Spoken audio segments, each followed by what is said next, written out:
Bismillahirrahmanirrahim. Assalamu alaikum students. In today's lecture we will solve chapter 6 miscellaneous exercise question number 6 to question number 9. Before starting the video, please do like, subscribe and share my channel. Also don't forget to press the bell icon. Start करते हैं. Question number 6 is find the inverse function to convert Celsius to Fahrenheit. सबसे पहले ये function given है, इसका inverse find करना है, यानी कि यहाँ से हमने f की वैल्यू फाइंड करनी है. f की वैल्यू फाइंड करने के लिए मल्टीप्लाई बोथ साइड्स बाय 9/5 ताकि यहाँ 5/9 ख़त्म हो जाए. तो ये हो जाएगा 9/5 c equals to 9/5 into 5/9 f minus 32. 5 1 सा 5 और 9 1 सा 9, तो यहाँ रह जाएगा 9/5 c और यहाँ f माइनस 32. अब चूंकि हमें f की वैल्यू चाहिए तो f इक्वल टू हो जाएगा 9/5 c और ये माइनस 32 जब इस साइड पे जाएगा तो प्लस 32 आ जाएगा. ये हमने इन्वर्स फंक्शन फाइंड कर लिया सेल्सियस का and use it to convert 25 degree Celsius to Fahrenheit. अब हमने ये फार्मूला यूज़ करते हुए 25 डिग्री सेल्सियस के ऊपर फ़ारेनहाइट की रीडिंग फाइंड करनी है और उसको हमने ग्राफिकली लोकेट भी करना है. तो at c equals to 25 degree, ये हो जाएगा f इक्वल्स टू 9/5 और c की जगह पे 25 पुट कर देंगे प्लस 32. 5 5 सा 25 होते हैं और 9 5 सा 45. 45 प्लस 32 इज़ 77. तो f हमारे पास आ गया 77. इसको हमने लोकेट करने हैं ग्राफिकली भी, तो हम पॉइंट्स ले लेंगे. जब हमने c लिया 25 तो इसके लॉन्ग फ़ारेनहाइट आ गया 77 और यहाँ अगर हम c की जगह पे 0 पुट करेंगे तो फ़ारेनहाइट इक्वल टू आ जाएगा, ये टर्म 0 हो जाएगी और 0 प्लस 32 इज़ 32. अब इसको हम ग्राफिकली लोकेट भी कर लेंगे. एक्स एक्सिस के लॉन्ग सेल्सियस को ड्रॉ कर लें और वाई एक्सिस के लॉन्ग फ़ारेनहाइट वाली रीडिंग्स ले लेंगे. यहाँ मैंने एक बॉक्स को 1 सेंटीमीटर के इक्वल लिया है अलॉन्ग एक्स एक्सिस और वाई एक्सिस के लॉन्ग मैंने एक बॉक्स को 5 सेंटीमीटर के इक्वल लिया है. देखें यहाँ से यहाँ तक 5, फिर 10, 15, 20, 25, 30, 35, 40 और 45, 50.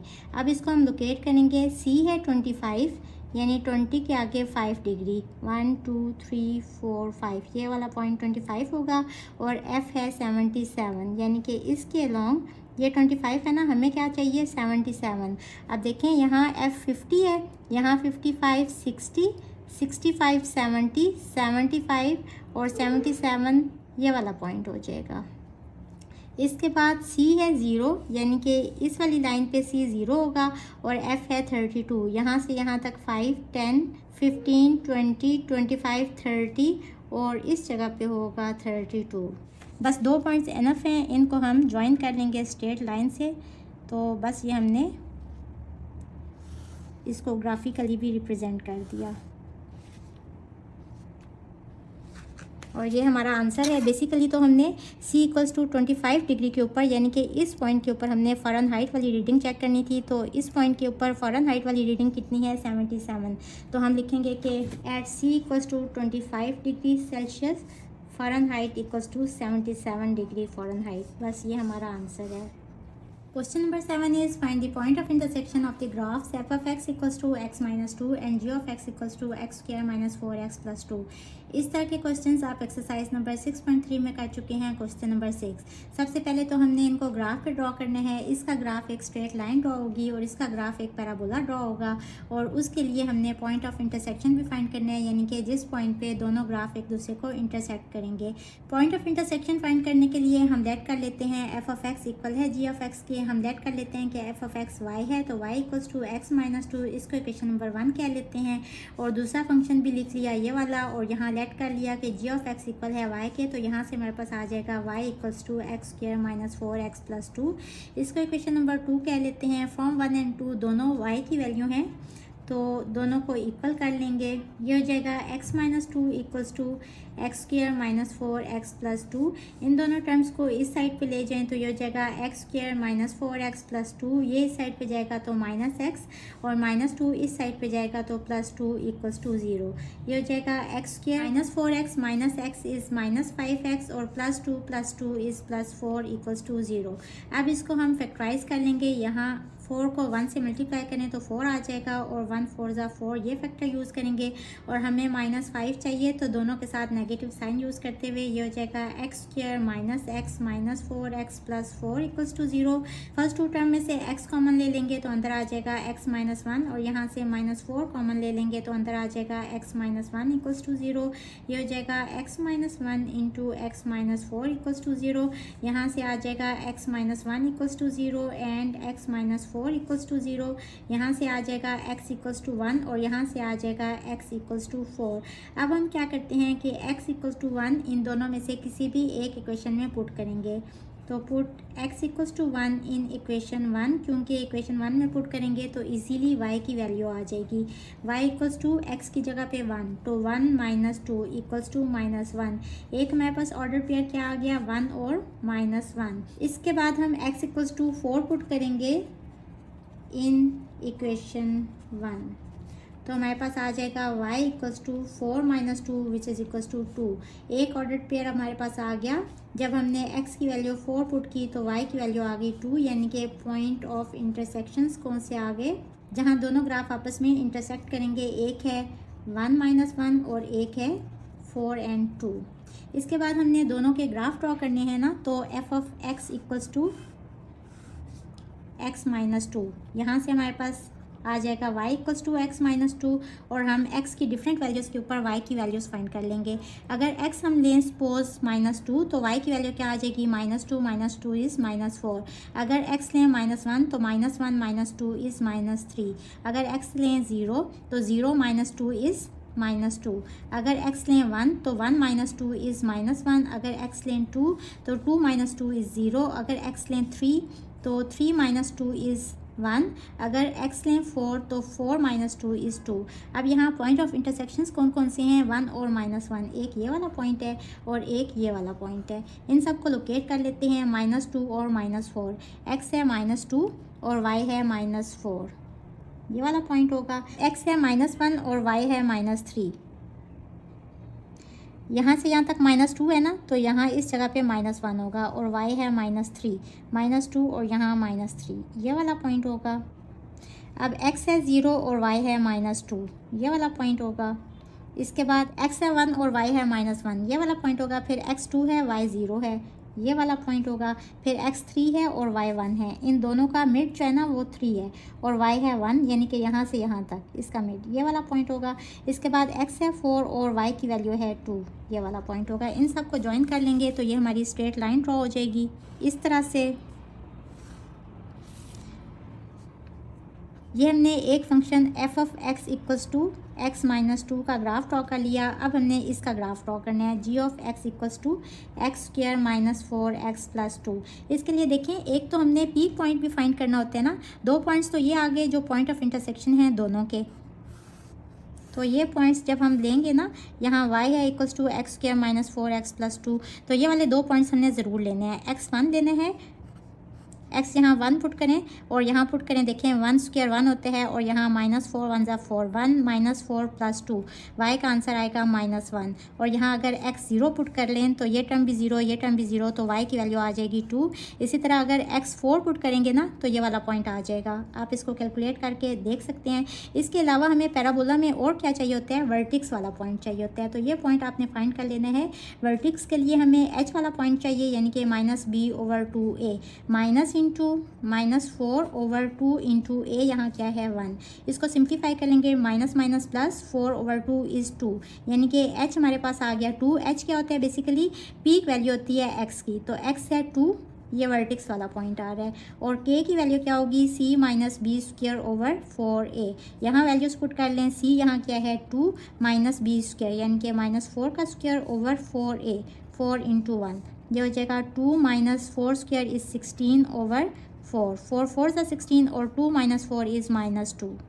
ये हमारा पीक पॉइंट है जहाँ से पैराबोला ने टर्न करना है। इसको भी ग्राफिकली ड्रॉ कर लेंगे। x है 1 और y है -1, x है 1 और y की वैल्यू है -1, ये वाला पॉइंट है, यही वाला। इसके बाद x है 0 और y की वैल्यू है 2, x 0 और y 2, ये वाला पॉइंट है। फिर इसके बाद x है 4 और y की वैल्यू है 2, ये वाला पॉइंट है।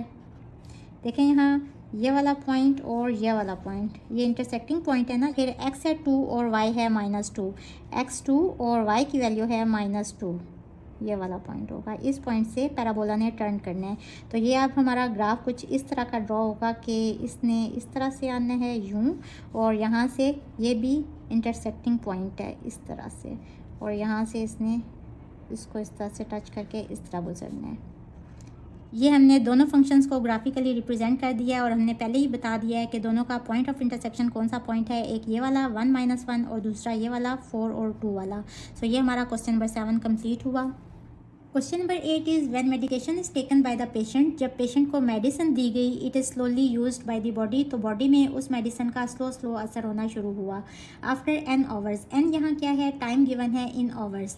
The amount of medicine remaining in the body is given by this function, ये फंक्शन गिवन है। Draw the graph of f of n against n, हमने ग्राफ ड्रॉ करने हैं, और f of n basically y की value होती है ना, तो y एक्सिस के लॉन्ग हमने f ऑफ n यानी कि अमाउंट ऑफ मेडिसिन को ड्रॉ करने हैं, और x एक्सिस के लॉन्ग हमने n को ड्रॉ करने हैं, और n क्या है, टाइम है इन आवर्स।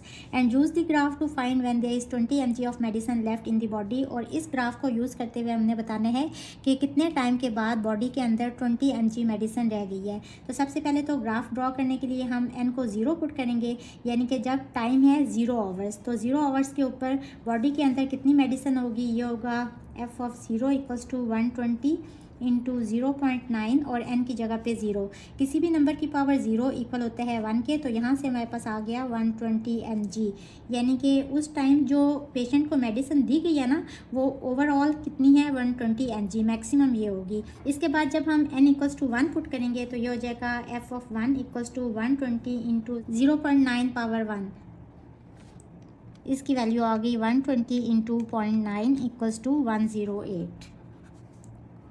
इसके बाद जब हम n की जगह पे 2 पुट करेंगे, तो 120 into 0.9 power 2, 0.9 square multiply by 120 = 97.2। इसी तरह जब हम 5 आवर्स पे कैलकुलेट करेंगे, तो 120 into 0.9 power 5, 0.9 power 5 = this value multiply by 120, this is equals to 70.86 या 70.9 कह लें।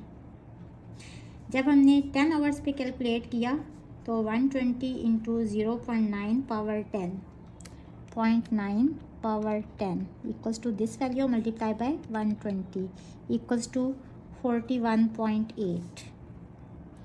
जब 15 आवर्स पे हमने कैलकुलेट की कि बॉडी के अंदर कितनी मेडिसिन रह गई है, तो 0.9 और पावर इसकी हो जाएगी 15 = 0.9 पावर 15 मल्टीप्लाई बाय 120 = 24.7।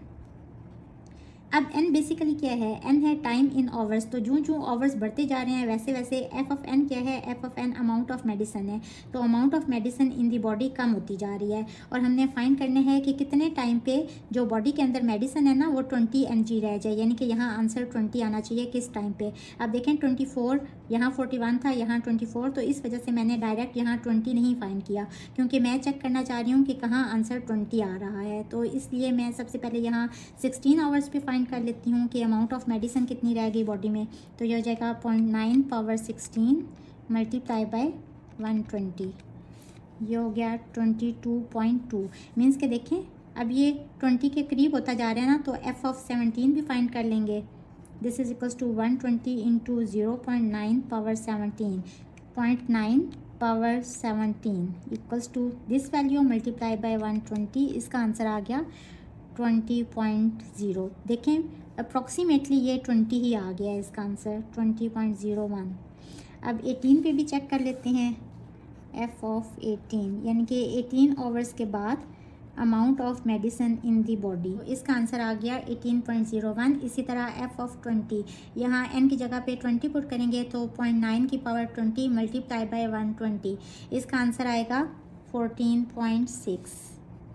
इसी तरह जब n की जगह पे हमने 25 पुट किया तो इसकी वैल्यू आ जाएगी 8.6। ये आप कैलकुलेटर पे उसी तरह से कैलकुलेट कर लेंगे। इसी तरह से जब n की जगह पे हमने 30 पुट किया तो इसकी वैल्यू आ जाएगी 5.1। और जब हमने n की जगह पे 35 पुट किया तो यहाँ 0.9 की पावर 35 मल्टीप्लाई बाय 120, इसका आंसर आ जाएगा 3। इसको आप यूजिंग कैलकुलेटर सब फाइंड कर लेंगे। अब n है 0 और f ऑफ n है 120, तो n 0 है और f ऑफ n 120 है, ये वाला पॉइंट होगा। और देखें यहाँ 1 2 3 4 5 बॉक्सेस को मैंने 20 के इक्वल लिया ना, यानी 20 डिवाइडेड बाय 4, तो एक बॉक्स कितने हैं यहाँ 4, ये 8, ये 12, ये 16 और यहाँ आ गई 20 रीडिंग। और इसी तरह यहाँ से यहाँ तक 5 है तो मीन्स के यहाँ 1 होगा, यहाँ 2, यहाँ 3, यहाँ 4 और यहाँ 5। इसके बाद हमने n 1 के इक्वल लेने हैं और f ऑफ n है 108, यहाँ है 100 और यहाँ होगा 104 और यहाँ होगा 108 और इसके अलॉन्ग 1 रीडिंग, ये वाला पॉइंट होगा। n2 है, f ऑफ n है 97.2, यहाँ 80 है, यहाँ 84, 88, यहाँ होगा 94 और रीडिंग हमें क्या चाहिए 97.2, यहाँ है 98 और यहाँ से यहाँ तक 1 और यहाँ 2, तो 98 से थोड़ा सा पीछे जो पॉइंट है ना ये होगा 97.2। इसके बाद n है 5 और f ऑफ n है 70.9, यहाँ 60 है, यहाँ 64, 68 और यहाँ 72, तो 68 और 72 के बीच में 70 होगा ना, और 0.9 है तो मीन्स के बिल्कुल पीछे थोड़ा सा, ये वाला पॉइंट होगा। इसके बाद n है 10 और f ऑफ n है 41.8, यहाँ 40 है और यहाँ से यहाँ तक 44 है तो 41.8, यहाँ से बिल्कुल थोड़ा सा ऊपर, ये वाला पॉइंट होगा। इसके बाद है n 15 और f ऑफ n 24.7, 15 और 24.7, यहाँ 20 है ना और यहाँ तक 24, तो 24.7 इस पॉइंट से थोड़ा सा ऊपर, ये वाला पॉइंट होगा। अब n 16 है और f ऑफ n है 22.2, यहाँ देखिए ये 15 है ना, ये वाला पॉइंट 16 होगा। 16 के लॉन्ग 22.2, ये 20 है और यहाँ 24 है तो इसका हाफ जो है ना वो 22, ये वाला पॉइंट होगा। फिर 17 पे f ऑफ n है 20, यानी ये वाला पॉइंट तकरीबन 20.01, बिल्कुल ये वाला पॉइंट थोड़ा सा इससे ऊपर। फिर 18 पे यानी इस वाले पॉइंट पे f ऑफ n है 18, 20 और यहाँ कितने हैं 16 और 20 के बीच में कितना होगा 18 होगा ना, और 18.01 यही वाला तकरीबन पॉइंट बनेगा। इसके बाद 19 पे हमने रीडिंग नहीं ली हुई, 20 पे रीडिंग है 14.6, यहाँ 12 है ना, 12 और 16 के बीच में 14.6, ये वाला पॉइंट होगा। इसके बाद n है 25, यहाँ से यहाँ तक 4, यहाँ 8 और 8.6, ये वाला पॉइंट होगा थोड़ा सा इससे ऊपर। इसके बाद 30 पे 5.1, 30 पे यहाँ 4 और 4 से थोड़ा सा ऊपर 5.1। इसके बाद 35 पे यानी इस पॉइंट पे 3, बिल्कुल ये वाला पॉइंट होगा। तो देखें यहाँ जो ग्राफ ड्रॉ होगा ना वो इस तरह की लाइन ड्रॉ होगी, यहाँ इसको टच करेगा और नेगेटिव में तो वैल्यूज़ नहीं होंगी ना, क्योंकि टाइम नेगेटिव नहीं होता, तो इसलिए ग्राफ यहाँ से ही स्टार्ट होगा और ये इस तरह से यूँ ड्रॉ हो जाएगा। और हमने ये बताना था ना the point on the graph where 20 mg medicine is left in the body, कि यहाँ 20 mg मेडिसिन जब बॉडी के अंदर होगी तो उस टाइम पे टाइम कितना होगा। तो यहाँ से देखें टाइम कितने हैं 17, तो हम लिखेंगे after 17 hours the amount of medicine in the body is 20 mg। So this is our answer. Last question बहुत इजी है। A sound waves amplitude A is given by the function A of T equals to 2 cos of T, और ये जो brackets लगी हुई है ना इसका मतलब होता है मॉड, यानी कि इसका आंसर नेगेटिव में भी होगा ना तो इसकी वजह से पॉजिटिव में आ जाएगा। Where T is time in seconds, if T equals to 5 seconds what is the amplitude. तो हमने टी इक्वल्स टू 5 के ऊपर एम्पलीट्यूड फाइंड करने हैं, तो put t equals to 5 seconds, तो हमारे पास आ जाएगा a of 5 equals to 2 cos of 5। इसको कैलकुलेट कर लेंगे। cos ऑफ 5 का आंसर है 2 इंटू 0.9961, इसको मल्टीप्लाई करेंगे 2 से तो इसका आंसर आ जाएगा 1.99 which is approximately equals to 2। तो amplitude at T equals to 5 seconds is 2। So this is our answer. Hopefully students आपको आज के लेक्चर की समझ आ गई होगी। अगर आप मेरे चैनल पर नए हैं तो मेरी वीडियोस को लाइक, सब्सक्राइब और शेयर ज़रूर कर दें। इसके साथ ही मुझे दें इजाज़त। अल्लाह हाफिज़।